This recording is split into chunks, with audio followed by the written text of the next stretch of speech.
قبل 100 عام من ولادة اينشتاين كان الملك لويس ال15 على عرش فرنسا، لكن السلطة الملكية المطلقة على الشعب كانت قد بدأت تواجه التحديات.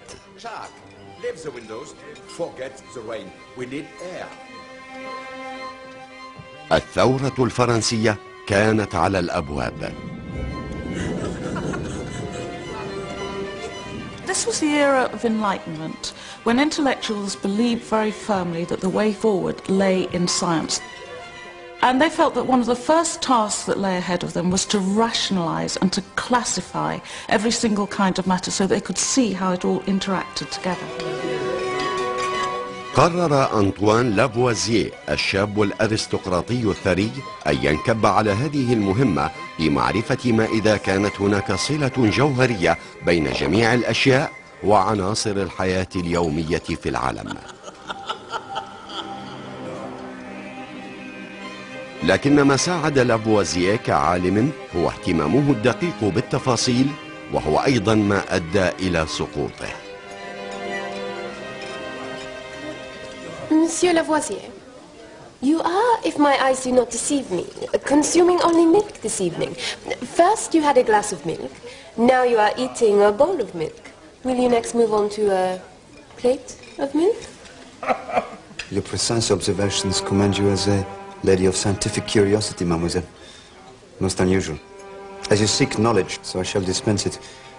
For the last 5 weeks, I have taken nothing but milk. Good God, man. I would rather die than fast on milk for 5 weeks. Are you in the grip of some horrendous ailment? On the contrary, I am investigating the effects of diet on health. Monsieur, with the greatest of respect to a member of the Royal Academy of Sciences, your gut must think your throat has been slit.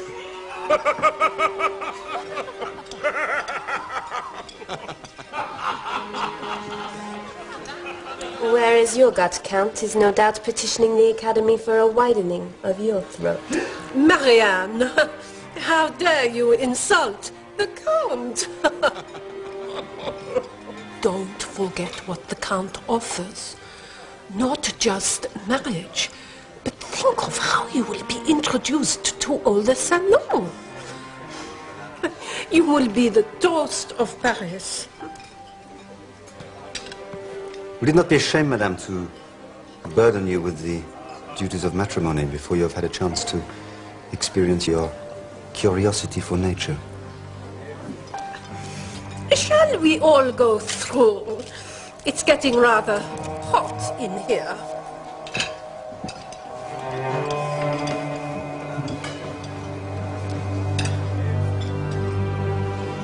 You really plan to marry the Amara? There is a plan, but it is not mine. Then I must contrive to save you.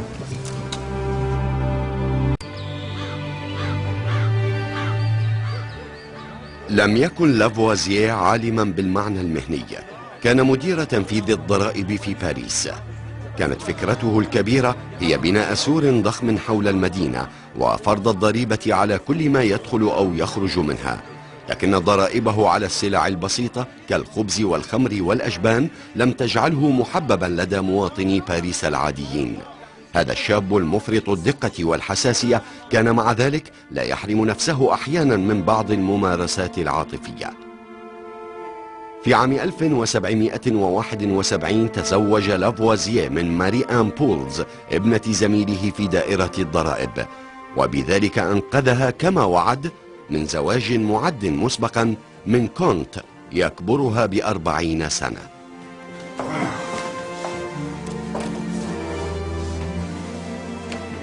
Allow me to show you something.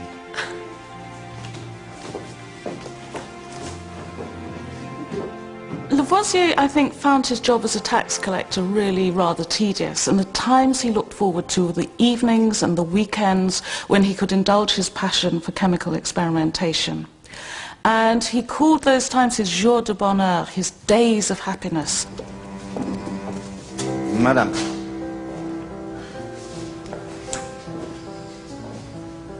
What will happen if I take a bar of copper or iron and leave it outside in the rain for months on end? Madame, Lavoisier.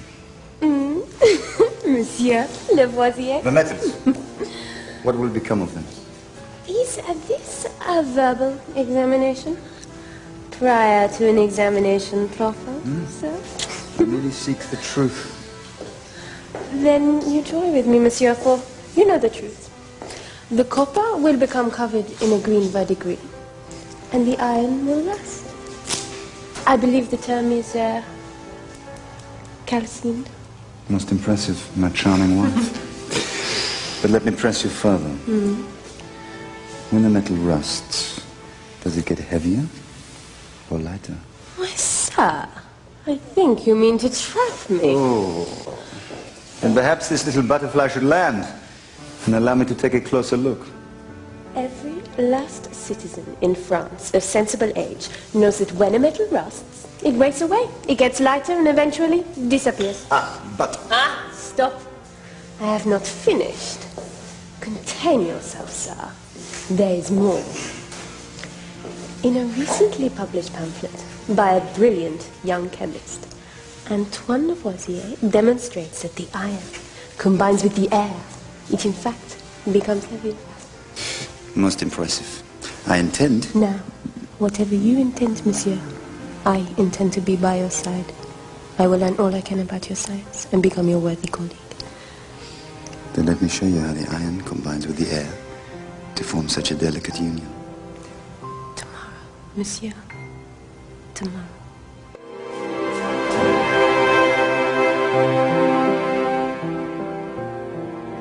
تعلمت ماري آن الكيمياء قرب زوجها، لكنها بحثت عن وسائل مختلفة لتساعده في عمله.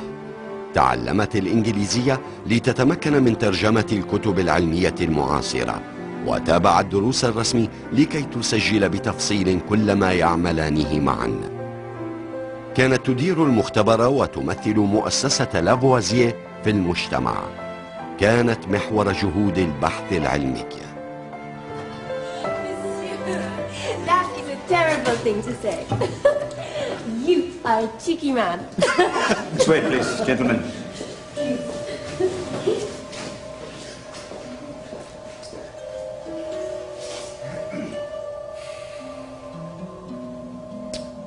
Monsieur, it is my great ambition to demonstrate that nature is a closed system. That in any transformation, no amount of matter, no mass, is ever lost and none is gained. Over here, please.